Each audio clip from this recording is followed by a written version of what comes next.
तो इमिग्रेशन रोकनी पड़ेगी और अब सीरियस डिबेट्स हो रही हैं इस हवाले से, और मुझे लग रहा है कि ये बंद करेंगे अब इसको। इसके अलावा जॉब के हवाले से देखें, कोई जॉब नहीं है। यहाँ के पोर्चुगीज़ लोग जो हैं वो भी रो रहे हैं। मैं ऐसे ऐसे लोगों को, मैं यूट्यूब पे बैठा हूँ, मैं ऐसे ऐसे लोगों को जानता हूँ 3 साल का रेजिडेंस कार्ड है उनके पास, और मेरे इस मोबाइल में ऐसे हज़ारों लोग मौजूद हैं जो कहते हैं मुर्तज़ा भाई हमारी जॉब के लिए कोई सिलसिला करवा दें, हम यहाँ बहुत परेशान हो गए हैं। कोई चेक नहीं है, कोई कंट्रोल नहीं है, कोई पता नहीं है लोग कहाँ से आ रहे हैं, कैसे आ रहे हैं। एक टूरिस्ट वीज़ा पे आ रहा है, लोग आते जा रहे हैं, पता नहीं है आगे रिहाइशें नहीं है, इदारों में कैपेसिटी नहीं है।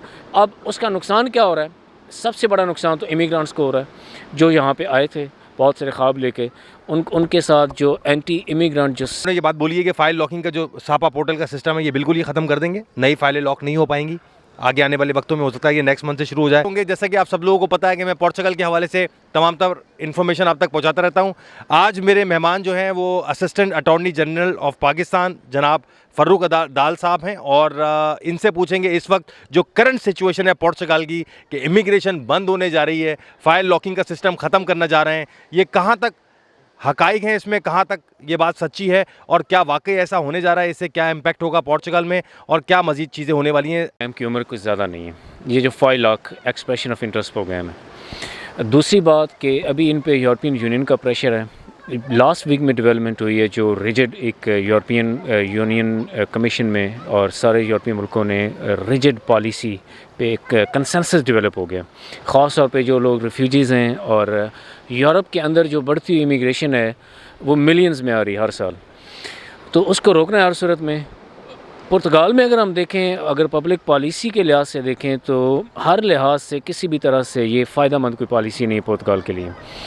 अनलाइक जो यूरोप के वेस्टर्न यूरोपियन कंट्रीज़ हैं, स्वीडन देखें, जर्मनी देखें, तो उनकी बड़ी क्लियर पॉलिसी है। वो हाईली स्किल्ड प्रोफेशनल्स को बुला रहे हैं या उनको लोगों को बुला रहे हैं जो फाइनेंशियली स्ट्रांग हैं। पुर्तगाल अनस्किल्ड लोगों को बुला रहा है और उन लोगों को बुला रहा है जिनकी कोई ख़ास कंट्रीब्यूशन नहीं है पुर्तगीज़ इकानमी में। तो कितना नंबर आप बुलाएंगे जो लेबर क्लास में आप एडजस्ट कर सकते हैं? रोज़ाना इस वक्त लिस्बन की जो डेटा आया है, लिस्बन एयरपोर्ट पे रोज़ाना 30 से 40 हज़ार वो लोग दाखिल हो रहे हैं, अराइवल है उनका, जो एज़ टूरिस्ट आ रहे हैं पुर्तगाल के अंदर। तो रोज़ाना ऑन एवरेज 150 से 200 फाइल लॉक हो रही है। इस वक्त 4 लाख का बैकलॉग है, और पुर्तगीज़ आपको पता है एक छोटा सा मुल्क है, 70% मुल्क खाली पड़ा है। इंफ्रास्ट्रक्चर में, सिस्टम में, हाउसिंग में कोई गुंजाइश ही नहीं इतने लोगों की। एम्प्लॉयमेंट्स नहीं है, लोग पुलों के नीचे सो रहे हैं। तो ये प्रोग्राम ज़्यादा तो नहीं चलना, ये तो पहले ही तय था, हमें पता था। अब जो रिसेंट डेवलपमेंट हुई है, अब चूँकि यहाँ एक पोलिटिकल क्राइसिस पिछले 6-8 महीने चला, उससे पहले 6-8 महीने सेफ के खात्मे में एक वो जो ट्रांजिशन का प्रोसेस था वो चला, इसलिए इनसे कोई डिसीजन नहीं हो सका। अभी पॉलिटिकल स्टेबिलिटी है, नई गवर्नमेंट आ गई है, तो आई बिलीव कि ये पिछली मीटिंग हुई है पार्लियामेंट में कमेटी की, और उसके बाद जो प्रेस रिलीज़ आई है, तो ये होगा तो सही। अब ये बात बोली है कि फ़ाइल लॉकिंग का जो सापा पोर्टल का सिस्टम है ये बिल्कुल ही ख़त्म कर देंगे, नई फाइलें लॉक नहीं हो पाएंगी। आगे आने वाले वक्तों में हो सकता है कि नेक्स्ट मंथ से शुरू हो जाए या उसके नेक्स्ट महीने से शुरू हो जाए।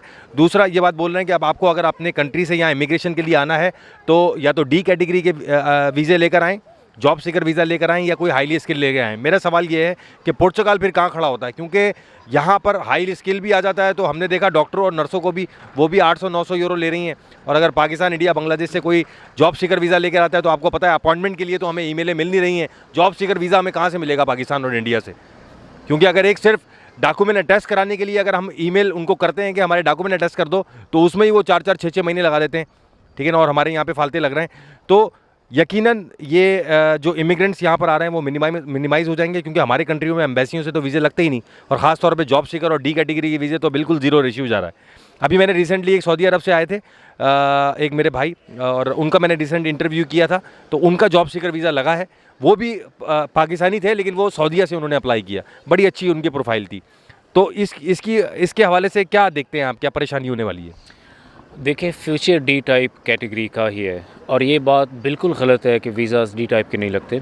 मैं आपको अपना तजर्बा बता रहा हूँ, हमारी लॉ फर्म का, हम चूँकि करती डी टाइप हैं, बिज़नेस इमिग्रेशन ख़ास तौर पे, और डिजिटल नोमैड वीज़ाज़, 100% वीज़ाज़ लगे हमारे। जितनी एप्लीकेशंस हमने फ़ाइल की थी इन 2023, उसकी वजह एक तो इन्होंने गोल्डन वीज़ा तो बदल दिया, गलत पॉलिसी थी जिसका बड़ा नुकसान हुआ। बिलियंस ऑफ डॉलर्स यूरोस थे ग्रीस में चले शिफ्ट हो गए, जो यहाँ पे आ रहे थे पुर्तगाल में।